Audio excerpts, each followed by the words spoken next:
Hey, what's up, guys? Welcome back. Kellen here with Droid Life. So we're taking a look today at the entire Moto family. We have the Moto X, the flagship.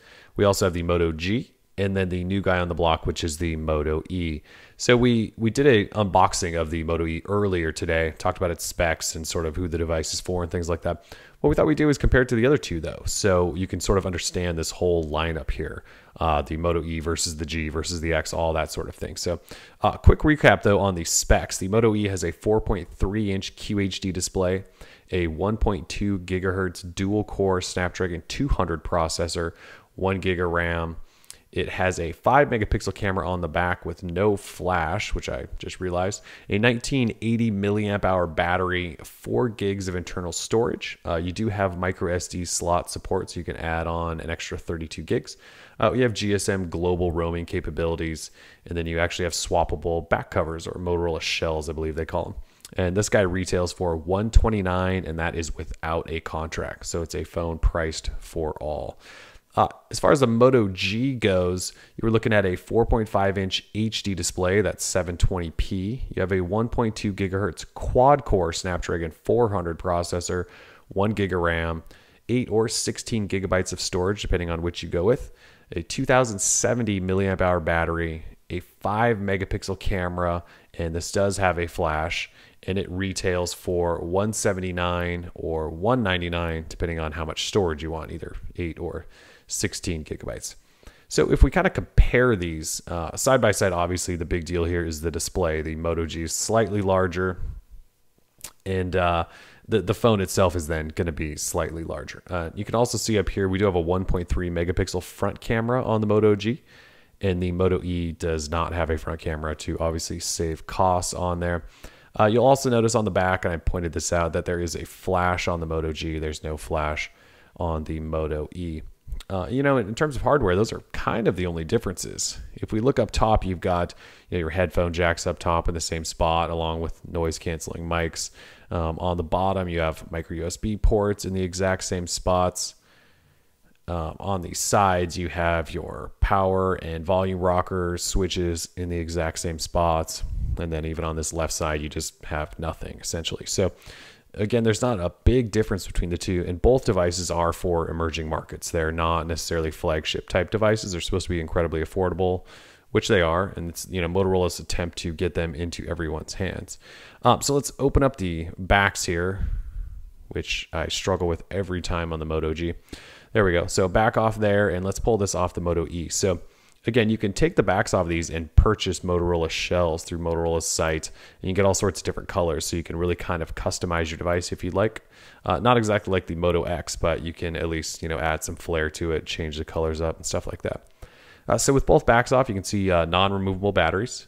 On the Moto G, you have a SIM slot. Now this is the GSM model, and no SD card slot, though the new LTE model does have an SD card, so SD card slot. On the Moto E, you do have SIM and SD card slots there. And you know what? That's kind of the only difference. Again, the Moto G is $179 and $199. The Moto E is $129. So it's kind of a step up, though not exactly a major step up. But it is the sort of difference there, which is, again, not much. So the other comparison I want to do then is the Moto X. So this is obviously the flagship.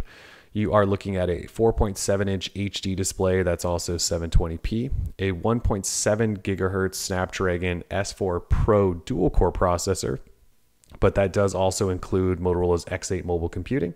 You have 2 gig of RAM, a 10-megapixel camera with flash, and then you also have a 2-megapixel camera up front.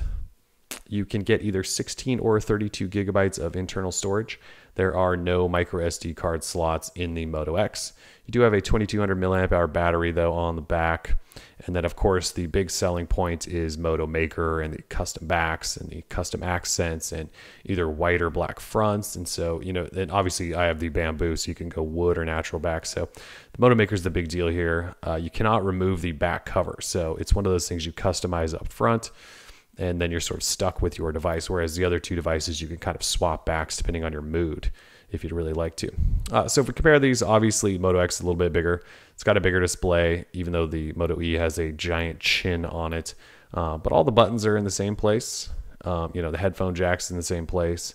Camera's in the same sort of location, although there is that flash on the Moto X. Both have dimples on the back. And there's your headphone jacks. Nothing on this side other than a SIM tray for the Moto X. Again, no micro SD cards on the Moto X.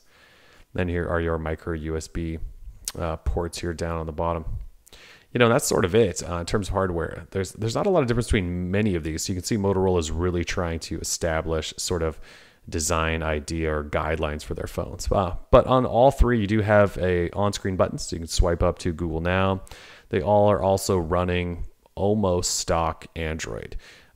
Motorola is doing very little customizations to any of these, and so you can see they're both running 4.4.2, but it looks mostly stock. Your pages are all basically stock. The icons are mostly stock. A lot of them are, Google apps. And so yeah, there's not a lot of differences here other than that front camera, the flash on the back, and a little bit of display size.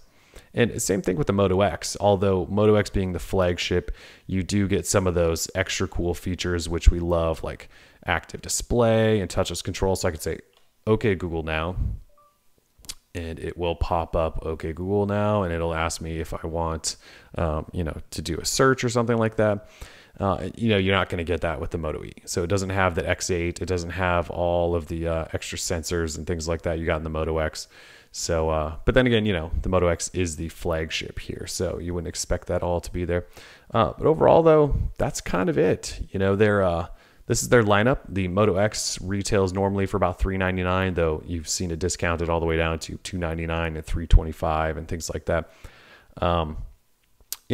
We'll get a new Moto X soon. I'm not sure when we'll get a new Moto G, but I'd imagine there'll be another one in the pipeline. And then the Moto E is obviously brand new, so it's kind of the newest guy on the block. But that's pretty much it. If you guys have anything else or want to know anything specific, just let us know. And we are Droid Life. We're out. Peace.